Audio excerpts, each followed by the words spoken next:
Ndichikutambirai zvekare pano paHadzerare 263 pano pandorova manews updates izvo zviri kuitika munyika yedu yeZimbabwe. Kana uchiri munyowani pa this YouTube channel kusubscribe mahara utena on the notification bell.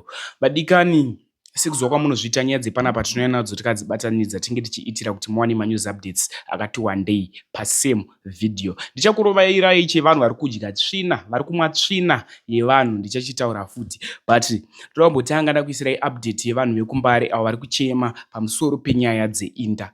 Hanzi inda dzanetsa kumbare kumafloods, hanzi inda dzarura dzanyanya. Hanzi tatambura tikutadza kugara mudzimba ende patiri kufamba tiri kuzadzawo vamwe vanhu inda idzidzi. Vadikani chirwere chiri kutonetsa chiri kushayirwa mushonga, saka wanga uchikumbira mushonga kubva kugovernment. Let's need this video.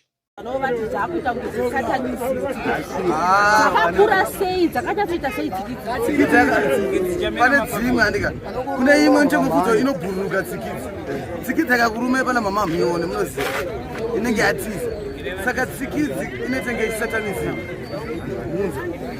ite tsikidzi kwanza wada tingopinda memunhu unogara izvezvi munosumuka mapundu ese azara kunoega muzodi tonoda vaenza unoziva kuti ropa iri nyowani, iri ropa iri harisiri nyowani. Kune vamwe madzaira sei tikunyanya kubata madzags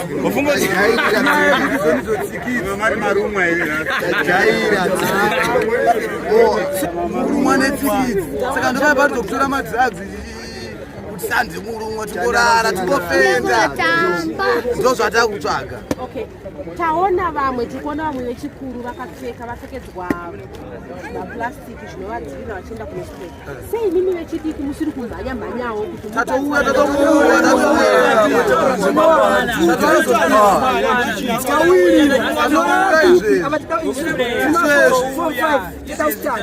musana wakavhurika soka munoona hura mavara ngembada zanetsa mavara ngembada zanetsa takanzwa chichemo chekuti kuno kune tsikidzi asi unovauya kuzospreya chii chamuda kutaura pamusoro pekuti kuchema kwamakaita imimi asi unongo pane action kuda kuzonola asina kuti vasiye. Chekutanga ndechekuti kune vabatsirana kuti vaizospreya kunogwaya vatovatinda zvekuti but isusu tekumbura kuti pakuspreya apa ngatisajambei dzimwe dzimba kozi tsikidzi takaspreya mupa 1 dzinobudawo mudzoenda umu tsikidzi haife inofenda mama ndozomuka time elikana yamuka ndopaneka kuruma mugokanda mabhomba tokanda mabhomba kanikabetezo nekukura kwayo kuti inozvara 1000 but kana kadikidizakanoisa hakuna chitomhanya netsikidzi toti tsuro nomhanya patsikidzi nomhanya tsikidzi akakurume panapa kocheukaesowa mioni saka tsikidzi fanika kunyanya kwatakuenda kunonopisa ozi murima mato hei kunevezesa murima ndomukonzeresa murimo naiti tinenge tichitiza mama musadaro. Next update ivideo yabuda nepabhulawayo apapo pavari kuti mvura yaane time isingabude pamatepi akuti muzvinzwire mega.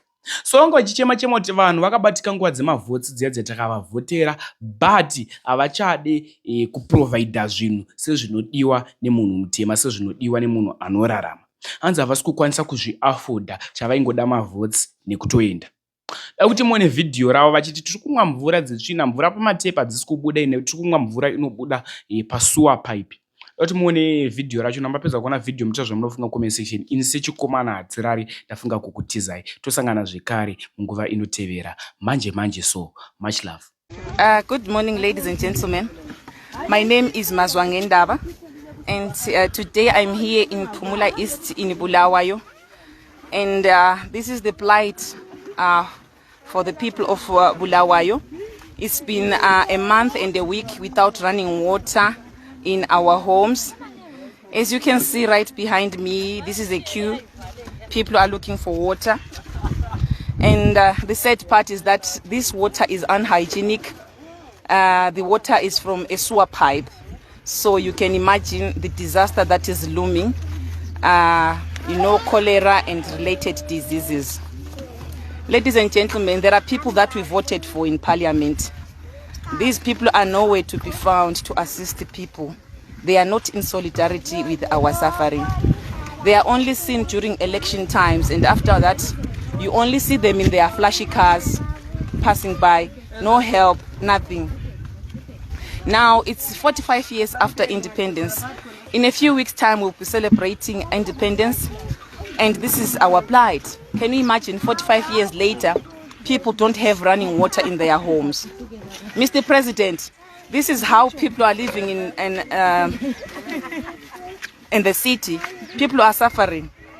Dear Coltart, this is how we are living as Phumula residents. We are using sewage water. There are no pausers. There is no contingency plan. Would you please reach out to Phumula people? Please make sure that the government avails funds so that we get water in our homes. As you can see, this is, see.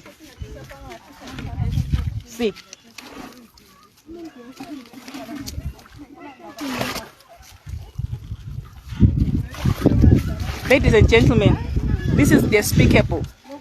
This is not right. Let's do right by people. This is inhumane. Please do reach out to Phumula residents. Make sure there is a contingency plan. If there is no water in the tapes, please bring bowsers. Make sure that you solve this issue for the people. Thank you so much.